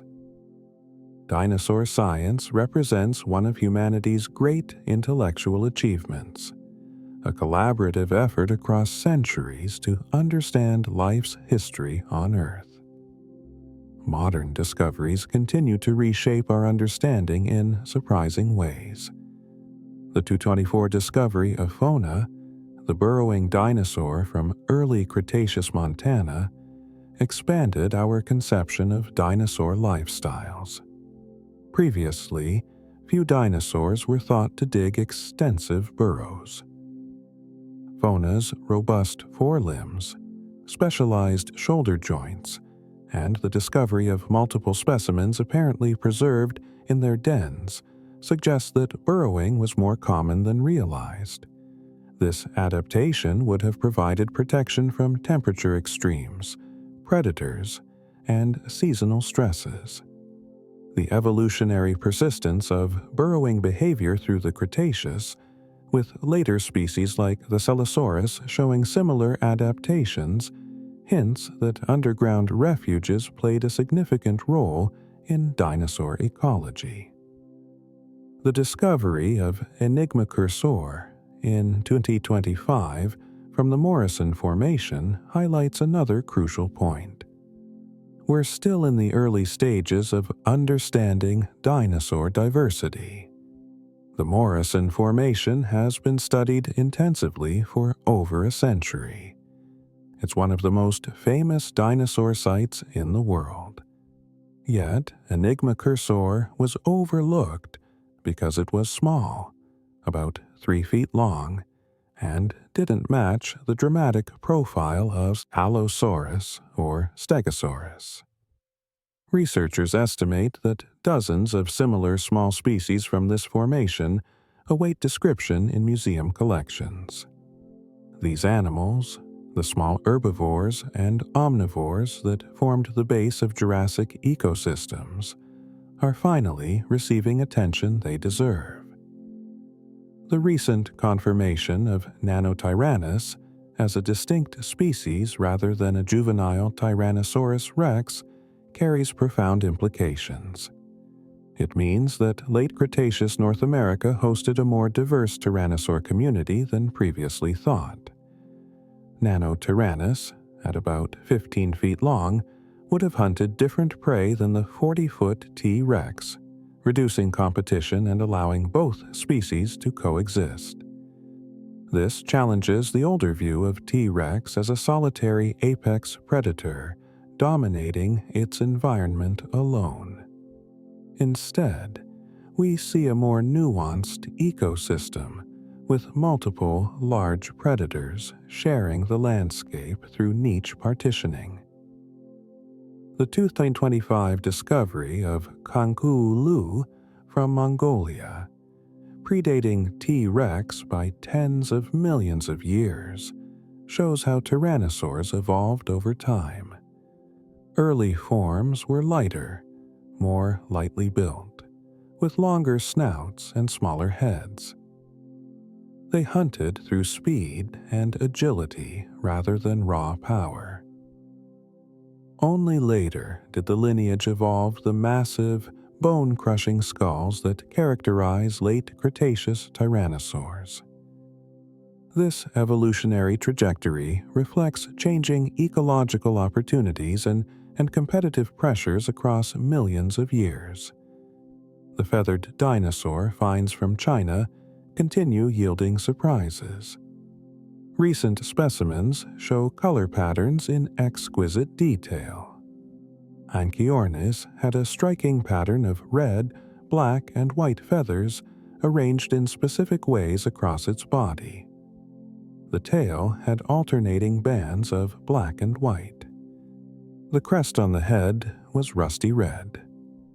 Such specific patterning suggests these colors served important functions, probably in species recognition and sexual selection.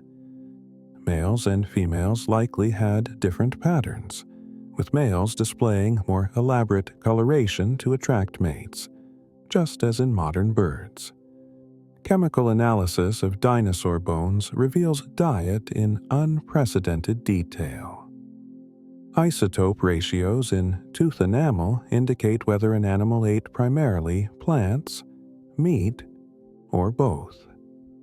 They reveal whether it drank fresh water or salt water. They show whether it lived in forests or open plains. By analyzing teeth that formed at different times in an animal's life, researchers can track dietary changes as the animal grew. Some dinosaurs shifted from omnivory as juveniles to herbivory as adults. Others remained specialists throughout life. These patterns reveal ecological complexity that bones alone could never show. Trackways, the fossilized footprints dinosaurs left behind, preserve behavior in ways skeletons cannot. A trackway from Australia shows multiple large theropods moving together in the same direction at similar speeds, strong evidence for pack behavior. Another site preserves the moment a theropod broke into a run, the spacing between footprints suddenly increasing. Swimming tracks show where dinosaurs crossed rivers or lakes, their feet leaving regular marks on the bottom. Nesting traces show where dinosaurs scraped ground to create egg-laying sites. Each trackway captures a moment in a dinosaur's life, a snapshot of ancient behavior preserved in stone. The study of dinosaur growth through bone histology has revealed astonishing details about life histories. By cutting thin sections of bone and examining them under microscopes, researchers can see growth lines similar to tree rings. These lines form annually in many species, allowing precise age determination. Combined with the measurements of skeleton size, this data reveals growth rates. Young Tyrannosaurus rex grew slowly for the first decade of life, then underwent explosive growth, adding up to 2,000 pounds per year during teenage years. By age 20, growth slowed again as the animal reached mature size. This growth pattern, with a rapid adolescent growth spurt, is more similar to mammals than to modern reptiles. Recent research suggests the extinction happened very quickly, over perhaps thousands of years, geologically instantaneous. Fossil evidence from New Mexico shows that dinosaur diversity remained high right up until the impact. Different bioprovinces with distinct dinosaur communities existed across North America in the final million years. This contradicts older theories suggesting dinosaurs were already in decline before the asteroid struck. They were thriving, diverse, and still evolving when catastrophe hit. The aftermath of the impact was grim. With photosynthesis shut down, food chains collapsed. The largest animals, with the highest food requirements, were hit hardest. Dinosaurs weighing more than about 50 pounds did not survive. Smaller animals had better chances. Those that could burrow, hibernate, or survive on insects and detritus had advantages. Birds, the smallest dinosaurs, barely made it through. Of the thousands of bird species alive in the late Cretaceous, only a handful of lineages survived. These survivors were likely small, ground-dwelling birds capable of surviving in devastated landscapes on seeds and insects. The extinction was not total. Besides birds, many other groups survived. Mammals, lizards, snakes, turtles, crocodiles, fish, amphibians, and invertebrates.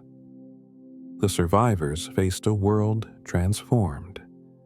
Forests were gone, replaced by ferns and rapidly growing plants that pioneered the scorched landscapes. In the darkness and cold of the impact winter, fungus bloomed, feeding on dead organic matter. Ants began farming this fungus, starting a relationship that persists in leafcutter ants today. As sunlight gradually returned, the surviving species began to diversify, filling niches left vacant by the extinction. Mammals, which had lived in the shadow of dinosaurs for 160 million years, began their rise. Within a few million years, mammals had diversified into numerous new forms, including the ancestors of modern groups.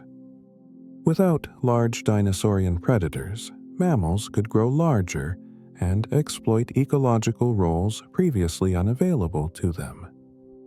By 10 million years after the impact, mammals had produced large herbivores and predators, though still small compared to the dinosaurs they replaced.